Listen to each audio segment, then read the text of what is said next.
Hello students. आज हम BRS करेंगे और इसकी शुरुआत होगी क्वेश्चन नंबर 1 से। तो जैसा कि आप स्क्रीन पे देख सकते हो, अभी क्वेश्चन नंबर 1 है एंड हमने ऑलरेडी पहले से ही फॉर्मेट क्रिएट किया हुआ है। तो फॉर्मेट आप ध्यान से देख लीजिए।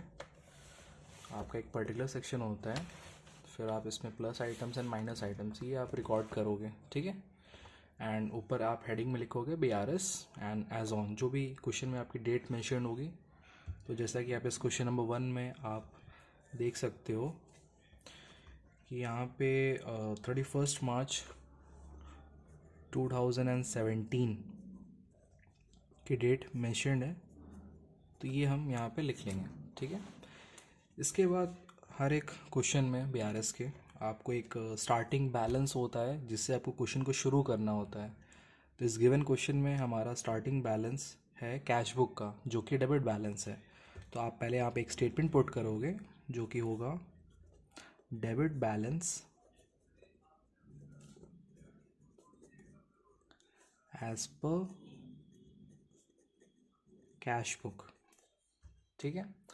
तो जैसे ही आप लिख लेते हो debit balance as per cash book, तो ये अंडरस्टूड हो जाता है कि जो भी चेंजेस होंगे हमारे इस पर्टिकुलर क्वेश्चन में, वो हम सारे चेंजेस करेंगे किसमें, कैश बुक में, ठीक है। And the passbook is perfectly all right, ठीक है। तो उसको हम फॉलो करते हुए करेंगे। अब इस अमाउंट में कुछ आइटम्स आपको ऐड करने होते हैं एंड कुछ आइटम्स को आप लेस कर रहे वाले हो।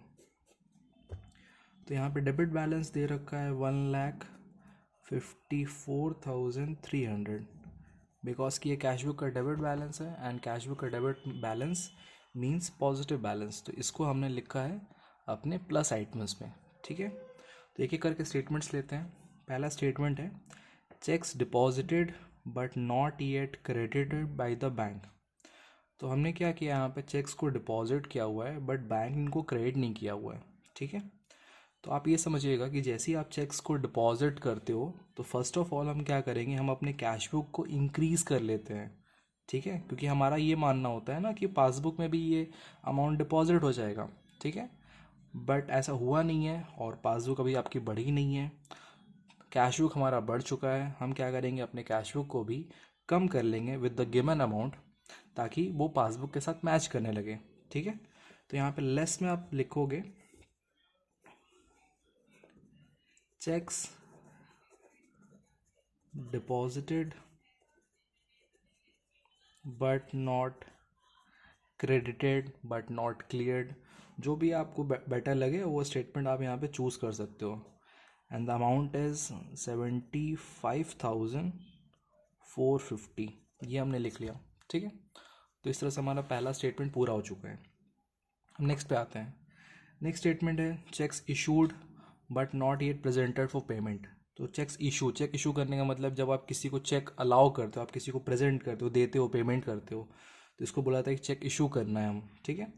तो चेक इशू हुआ है बट बैंक को प्रेजेंट नहीं हुआ है। चेक इशू जैसे ही आप करोगे, आप क्या करोगे, आप अपना कैश बुक को कम कर लोगे, ठीक है।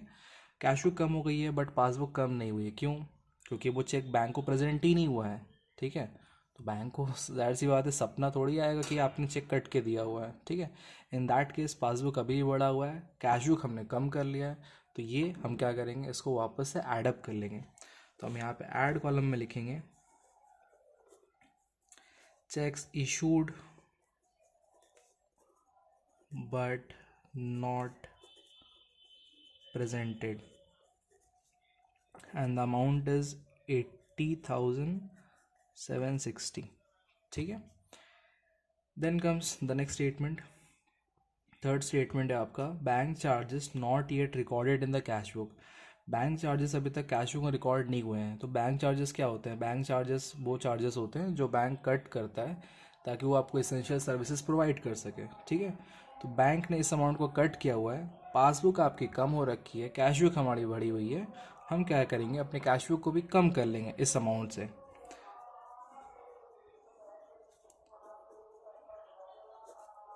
So bank charges the amount is 1135, इस अमाउंट को यहाँ से हमने डिडक्ट कर लिया। नेक्स्ट अगला ट्रांजैक्शन है cheques receive by the bank directly from trade debtors. Cheque receive हुआ है बैंक के लिए, ठीक है, directly from the trade debtors. तो ट्रेड डेटर्स वो पर्सन है जिनको आपने गुड सेल किया हुआ है ऑन क्रेडिट, एंड वो आपको अब क्या कर रहे हैं, वो अपना ड्यू अमाउंट आपको पे ऑफ कर रहे हैं। इन दैट केस कि आपका पासबुक बढ़ गया है और कैश बुक कम है, हम क्या करेंगे, अपने कैश बुक को भी बढ़ा लेंगे, बिकॉज कि हमारे बैंक ने पैसा रिसीव किया हुआ है। तो हम यहाँ पे लिख सकते हैं cheques received by the bank,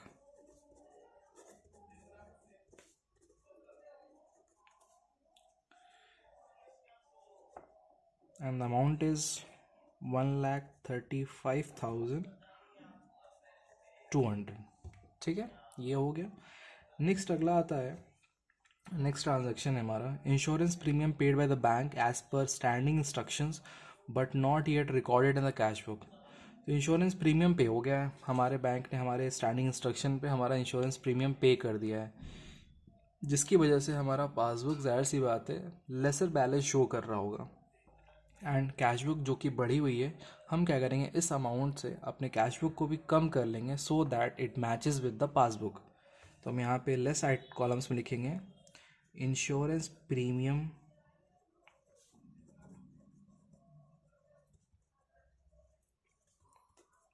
paid by bank. यहाँ पे इंश्योरेंस प्रीमियम पेड लिख के भी छोड़ सकते हो इसको, कोई इशू नहीं है इसका। ये अमाउंट हो गई आपकी 15,400, ठीक है। एंड नेक्स्ट फिर यहाँ पे हम लास्ट स्टेटमेंट लेते हैं। लास्ट स्टेटमेंट है आपका dividend collected by the bank but not yet recorded in the cash book. Dividend collect किया है हमारे बैंक ने।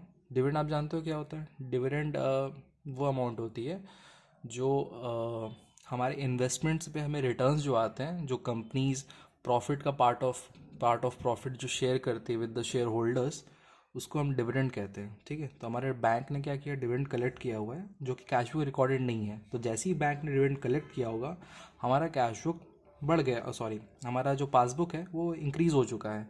हम क्या करेंगे, अपने कैश बुक को भी इस अमाउंट से इंक्रीज़ कर लेंगे। हम यहाँ पे लिखेंगे ऐड कॉलम्स में dividend collected by bank and the amount is 1,000। ठीक है, आई होप कि यहाँ तक आप लोगों को सही होगा, क्लियर होगा ये चीज़ें, ठीक है। इसके बाद हम क्या करेंगे, हम टोटल करेंगे, ठीक है, और देखेंगे कि द फाइनल आंसर हमारा क्या आता है, ठीक है। तो टोटल करने के लिए आप यहाँ पे दोनों का आप अलग अलग प्लस करोगे, plus items and minus items को। तो टोटल हम करके देखते हैं क्या आता है।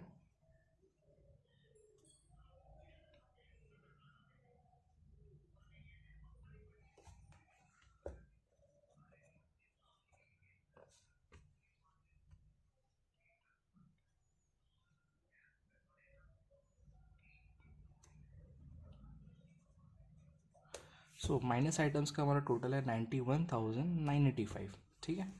एंड प्लस आइटम्स का हम देखते हैं वो क्या आ रहा है हमारा।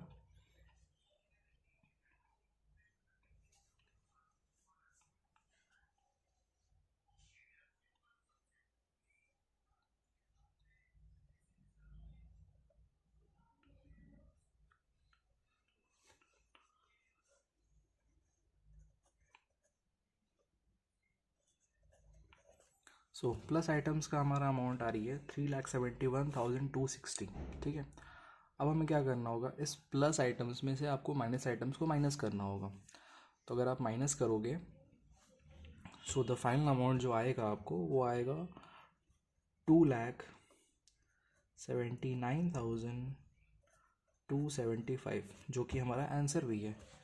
और इसके सामने हम एक यहाँ पे स्टेटमेंट पुट करेंगे।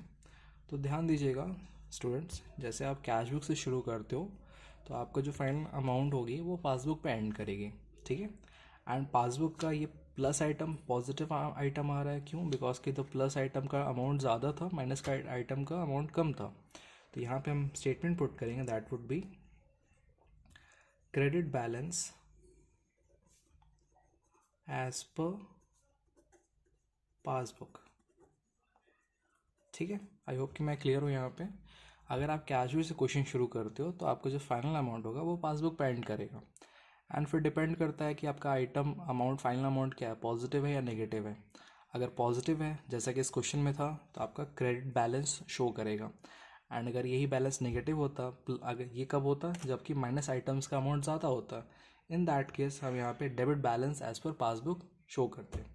ठीक है, आई होप कि ये आपको क्वेश्चन क्लियर होगा। ठीक है, अगर कोई आपको डाउट है रिगार्डिंग दिस क्वेश्चन, ठीक है, तो आप प्लीज़ अपने कमेंट्स में, इस सेक्शन में, कमेंट सेक्शन में आप ज़रूर उसको पुट करें। आई होप कि मैं नेक्स्ट टाइम इसको और बेटर कर पाऊँगा। ठीक है, so thank you students, bye.